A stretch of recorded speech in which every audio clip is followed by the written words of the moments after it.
Hey guys, Toby Mathis here, and a real simple question about you guys, and that is, do you know what dividend investing is?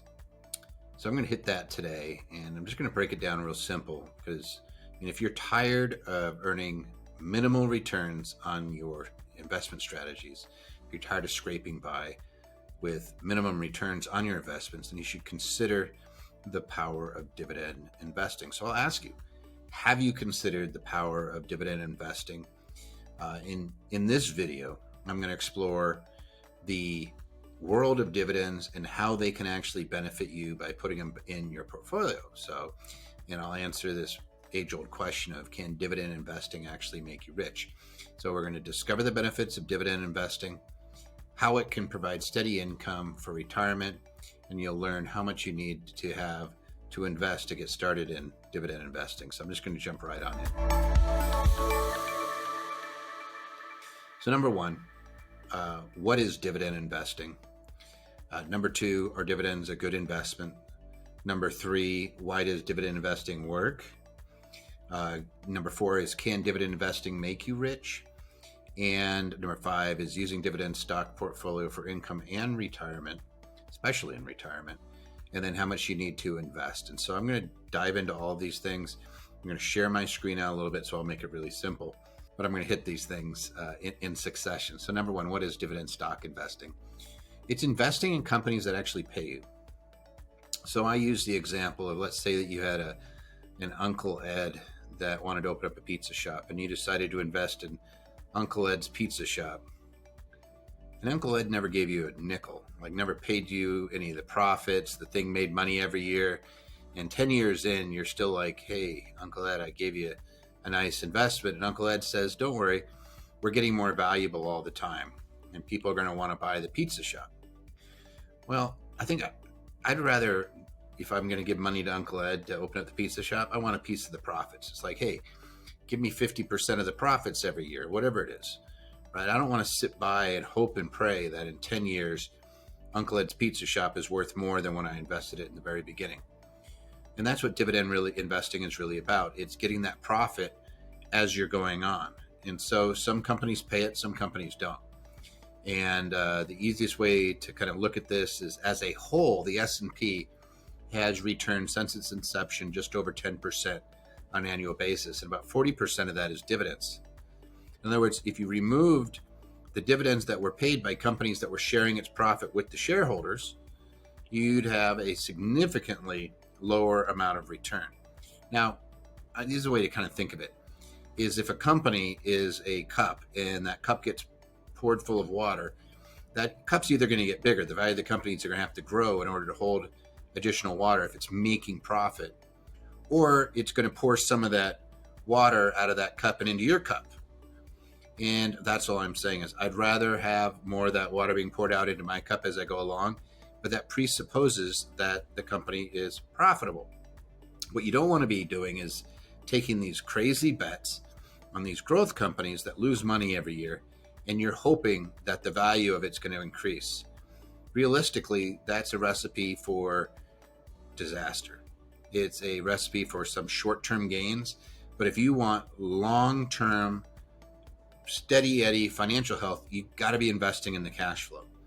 In the real estate world, this is the difference between people that are speculators going out there trying to hope that a market goes up, buying a house, hoping that the comps go up so they can turn it and sell it quickly. Maybe they're flippers, versus the people that just buy and hold real estate. People that buy and hold real estate buy on cash flow. They don't buy on comp.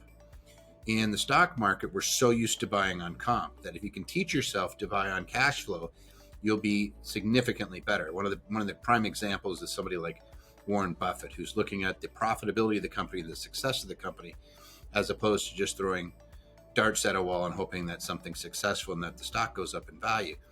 No, you want to have a profitable company that's a successful company and it's paying out something in the form of profits to its shareholders. So let me show you where to find this stuff. I'm going to share a screen out. Here we have, I'm just pulling up, what is this, Chevron. And don't pay attention, it's up today, great, but that's not what we care about. What we care about is this something down here called the dividend yield. This is where it says, hey, how much is it paying you? Is there a dividend? And if so, how much? So here's Chevron paying what looks to be a 3.75 dividend yield, and that's based off its current price, right? So these things move around depending on how much the stock is selling for. So if you see a stock dive, you might see the yield start creeping up. But that's not the big numbers I like to look at. I like to look at the actual dividend that it's paying. It pays for per share $6.04. That just means that it's been paying this out. You can do historical checking of how long they've been paying out their dividend and whether they increase it every year. There's something called a dividend king, where they've been increasing that dividend payout every year for 50 years or more. There's just 20 some plus companies, Coca-Cola, Procter & Gamble, 3M, and the like, that have been increasing their dividend every year. So that number goes up. It's $6.04 this year, $6.25 next year, $6.50 the following year. And if you hold the stock long enough, the dividend yield is growing, or not the yield, but the dividend amount is growing along with it. But here I want to show you something really important. The earnings per share of this company, Chevron, for example, is $18, and they're paying you $6. What you don't want to see is a company that's making $6 paying out $18. In other words, they're borrowing money, or they're somehow diving into something that's not sustainable. What you want are companies that make good money consistently year after year. And here, I'm just going to stop this share and I'm going to go to another one that consistently pay out year after year. Now I'm going to show you a very hot stock, and it's a company I happen to like, but it's they don't pay a dividend. So I'm going to show you what that looks like. So here I am looking at Tesla, and I think Elon Musk, I've actually invested in SpaceX, and some of you guys know that I really like some of their products, and that I believe that it's world changing, but I don't base my retirement on it. SpaceX is complete speculation. Starlink is part of that, and that's one of the reasons why I really like SpaceX. But I'm not investing in that because I'm trying to get a return for my retirement. That's like play money, and it's fun, and it's really cool, exciting to try to do something. But when you're investing for your retirement, you really have to be paying attention to this guy right here. Like, here's the dividend. Oh, wait a second. It says NA. Wonder why that is. Because Tesla keeps all of its money. It shares nothing with its shareholders. How much does it make? Well, this is a good thing. It's actually making money now. It's $3.61 that it made last year. Fantastic. Which, if it paid out $1 of that, like, would be at a fraction of a percent. There's companies like that, like Apple and some of these others, where they're paying really small amounts. Microsoft is another. I tend to look at companies, and I want companies that are paying greater than 2%. The S&P as a whole is just over 2%. But I want to see companies that are paying out greater than 2% of their on their dividends. So here, I'm going to stop that and go back into this. So that gives you kind of an idea of the difference between the two different types of companies, one that pays a dividend and one that doesn't, and where you can see it on a stock quote. The next question, are dividends a good investing? And I would say it really depends on the company. For example, the dividends can be fantastic if you're going to buy and hold long-term in a company that has a great product, maybe great services, and has a lot of competitive advantage. And so a couple of them I think of is like 3M, Procter & Gamble, Johnson & Johnson, Coca-Cola is a great one. Coca-Cola has been paying and increasing its dividends every year for, I think, 56 years plus. Just ridiculous. Federal Realty Trust is another one if you like real estate and you want to buy a REIT. These are companies that year in and year out continue to increase that dividend, so that if you hold them for 20, 30 years, there's a good chance that the amount of the dividend that you're going to be receiving in that 30th year is more than what you paid for the stock, or that it's paying for itself, at least on an annual basis, which means that you didn't even pay for the stock anymore, right? You're just getting this constant cash flow. And over those years, you sometimes you do what's called a drip, where you're just reinvesting it back in stock and it's buying more stock. But sometimes you use it to live off of. Now, people are immediately going to say, well, wait a second, if I'm getting, let's say, a 2% yield on my portfolio, that's only $20,000 for $1 million. Yeah, if you just went and invested $1 million this year and you had a 2% yield, yeah, that's true. But you don't. You're investing over a long period of time, and that yield ends up being significantly higher. Like in some cases, it's it's 15, 20% of the stock that you paid for. It's, it can be even higher because it's been increasing for 20 years, right? We can't just look at it and say, oh, the yield's 2%, but that's not what you paid for it. Over that long period of time, that yield compared to your purchase price might be in the double digits, strong double digits, where you're like, hey, this is fantastic. So that $1 million, more likely than not, is going to be something that is actually halfway sustainable as far as just the cash flow. And then people are going to say, well, what if dividends go down? Sometimes they're cut. That's why you're looking at strong companies that have profit every year, so that we're not in that situation where they don't have enough. I look at the cash payout, and I want to see companies that are paying out in the 50% range, maybe as high as 60% of their earnings to the shareholders. You don't want to get much higher, because then they're not holding anything, unless they're required to, like a REIT, they're required to pay out 90%.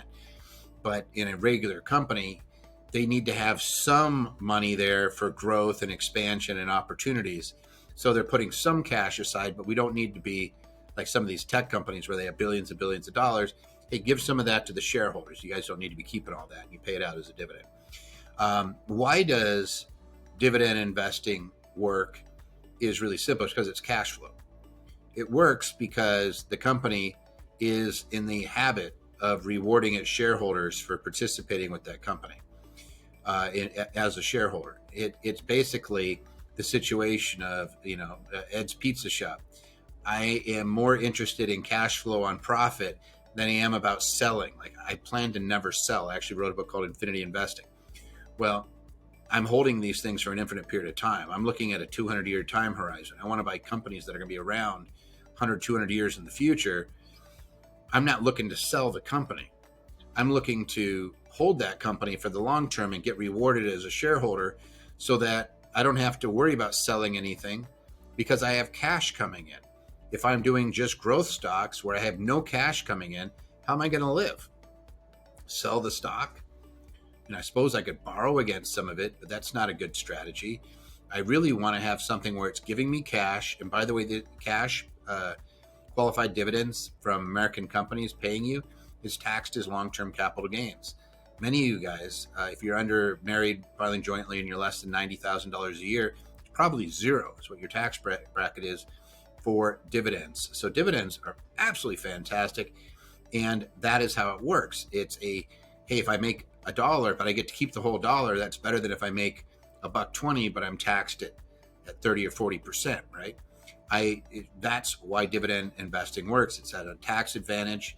It's on a consistent basis. You can look for companies that are paying dividends monthly, for that matter, or quarterly, but you want to look at companies that regularly reward their shareholders for holding them.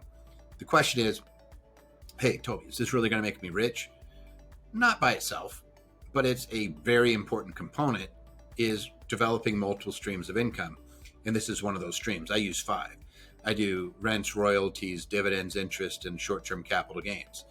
I look at anything that's going to create me an income while I'm sleeping, right? And so tops on those lists are rents and dividends, because the company, you're not doing anything, you just buy the share. I could go and grab a cheap app like Robinhood and go buy a company. I could buy Chevron right now, and for the rest of my life, I'm getting paid a quarterly dividend, right? If the company's paying it out consistently, I might be sitting here for decades just constantly getting checks after that, or I could reinvest it and continue to grow my wealth that way. But it is very important because, yes, dividend investing, if you're in a holistic way, absolutely can make you wealthy over a long period of time, because statistically, it's going to absolutely give you a great income stream. And if you need to retire, and this is the next one, is how do you use it for retirement? You don't want to sell your stuff. I always get this with people that say, I have a net worth of $1 million. I'm so great. My retirement plan is I'm going to spend 4% a year. And I'm like, 4% a year, what? Right? What if the market goes down and you just had a major fluctuation, 20% plus, or 2008 and it goes down 38%? 4% of that? Like, you got to pay your bills. You can't go to your utility company and say, hey, I can't pay you right now. The market's down 30%. I don't want to sell my stock, right? I need to have cash. an asset, something that pays you cash all the time. And I want something that pays me cash, and that's dividend investing. I don't like growth stocks just from the standpoint of growth stocks are speculation, but they're worth nothing to me unless I sell them. And I don't want to sell. I want to have cash flow coming in. And by the way, you can double up that cash flow. How do you double that cash flow? Well, let me explain it to you. Because if I have a dividend stock, let's say it's Chevron, or name your poison, Coca-Cola, 3M, Johnson & Johnson, whatever. I have one of those companies and I have 100 shares of it. I can sell what's called an out-of-the-money call. I can sell an option for someone to buy that company for more than I paid for it. And I don't want to blow your mind or get you into some deep topic, but it's like this. If I owned a house for $100,000 and I sell somebody the right to buy that house from me for $110,000 and I give them a year to do it. Worst case scenario, I have to sell that house for $110,000, right? Let's say it goes up and it's worth $120,000. Well, I get to sell the house at $110,000 and I get to keep whatever option money. So let's say that I said, hey, hot housing market, I have a $100,000 house. I'll let you buy it from me for the next year for $110,000, but it's going to cost you $3,000. So they give me $3,000. I get to keep that no matter what. What if the house stays at $100,000? I keep the option money. You had a year to buy it at $110,000. Nobody's going to exercise that option unless it's over $110,000. Well, stocks are no different. So let's say that I buy a share of Coca-Cola at $60, and I'm getting dividends off it, but I sell somebody the right to buy my Coca-Cola share at $65. Okay, what if Coca-Cola goes to $62 and the time period expires? Let's say I sell them a monthly call and I get 50 cents or something for it. It's not huge, but I get 50 cents a share. I get to keep the 50 cents at the end of that month. Well, Coca-Cola's worth $62. Great. Do it again. Maybe it's 60 cents now, or whatever it is. You look at your option chains. It's a cool topic, but you get to be paid on whatever period. There's actually stocks that you could sell weekly options on. Every week you could make a little bit of money. It may not be huge, but it starts to add up. Maybe it's an extra 5-6% a year. Fantastic. We'll take that action in addition to the dividends being paid out. So yes, they absolutely work. Last question was, how much do you need to invest in dividends? Well, we just showed you one. What was Chevron? Chevron was $162 a share, but you could pick any. I'm going to go and just take a look at. I'm going to look at Coca-Cola. Let's just take a look. I'll share this with you again. There it is. So there's Coca-Cola. It's $61.85. Okay. So how much does it cost me to invest? $61.85. So whatever, you could buy a dividend stock. Here we can go back in and look. Hey, there's its dividend yield. It makes $1.84 a year in dividends. Its dividend yield is close to 3%. Its earnings per share last year were $2.17.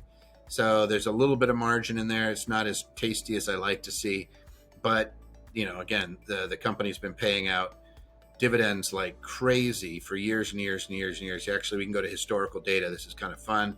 Show historical. How about dividends only? And we can do frequency. Here, I'll just apply this. See if this tells me how long. I'm just going to go to max and apply. And you could go back years and years and years and years and see these dividends. Here we go back. It was paying 17 cents, then it goes up to 19 cents, 20 cents, 22 cents, 28 cents. But if we go way, way, way back, just look at this. I bought a share in 1981. I was getting 0.012 cents per share. Not huge. And then as time goes on, it kept going up, and it keeps going up, and it keeps going up, and it keeps going up, and it keeps going up. I mean, there's obviously things that occurred during this period of time where the stock probably split. It continues to grow in value. There's things like that. So when you look at these numbers back here, just remember that was probably 2 or 3% of the value of the company. And now we're looking at it, and we've multiplied almost tenfold of the dividend. Actually, if we go back to the very beginning, I don't want to make your eyes hurt, but let's say we go back here. We go back into the 80s. Let's go back to the 70s. Here's 70s. It's a fraction of a percent of a share. You bought it when you when you were born and somebody bought it for you and you've been sitting on it your entire life before you retire. So so let's say you had parents that were smart and got you a Roth, and that's I don't even know how many times that's a multiple of. It's like ridiculous. It's 1,000% plus that dividends increased. So that's why you do dividend investing. In a nutshell, I know I threw a lot at you, but I just wanted to hit the kind of the basics of dividend stocks, and so that you can understand what it is, whether it's a good idea for you. Hopefully you're getting a positive jive on this. Why does it work? Because it's constantly paying you, and because you're dealing with healthy companies. A company that pays you dividends for at least 10 years, 20 years, or has been increasing its dividend that long, starts to been through market cycles. That's tried and true. There's dividend aristocrats that have been paying increasing dividends for 25 years, dividend kings that have been paying them out for 50 years or more.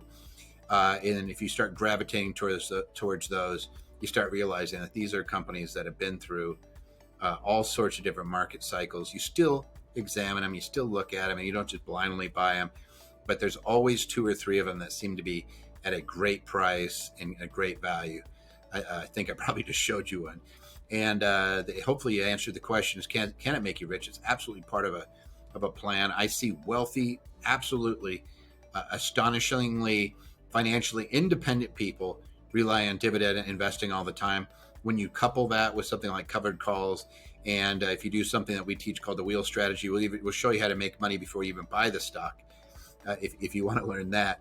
But you can actually make money 3 different ways on one stock, as opposed to just sitting there and hoping, going, oh, I hope it goes up, I hope it goes up, and trying to play this time the market, which is a fool's errand. It shows you how to use dividend stock portfolio to create income for retirement, so we're not depleting our asset. At the end of the day, we never really want to sell an asset. We want to live off of its cash flow. Cash flow is king in real estate. Cash flow is king in stock investing too. There are little niches if you want to be an expert at flipping or something like that where you can make money. But for folks like me that don't have that time or don't have that desire to learn all the specifics or don't want to put that much energy in it, there's nothing better than cash flow, just buying things that pay you over a long period of time. And then how much do you need to start? Even less than $100. And you could own some dividend stocks. It's not going to be huge. Maybe that gets you $2 a year, but you start adding that up and keep buying more shares. What if I buy 100 shares a year? Okay, that's $200 that comes in whether I'm sleeping or not. That's going to grow every year in and year out. That hopefully when I retire, it starts to add, those things start adding up. And if I do this systematically, purchasing these types of companies over a long period of time, write those covered calls, and continue to be smart about the companies that you buy that are really good, solid companies that you understand, that you know what they do, and you can see that they've been consistently growing their revenue, consistently rewarding their shareholders. That's what you jump into, and you're going to have a ton of success. Hope you enjoy this. If you like this type of information, please subscribe to our channel. Please share it with anybody that you think might be benefited by having this type of information. And I hope I helped you understand dividend investing just a little bit better.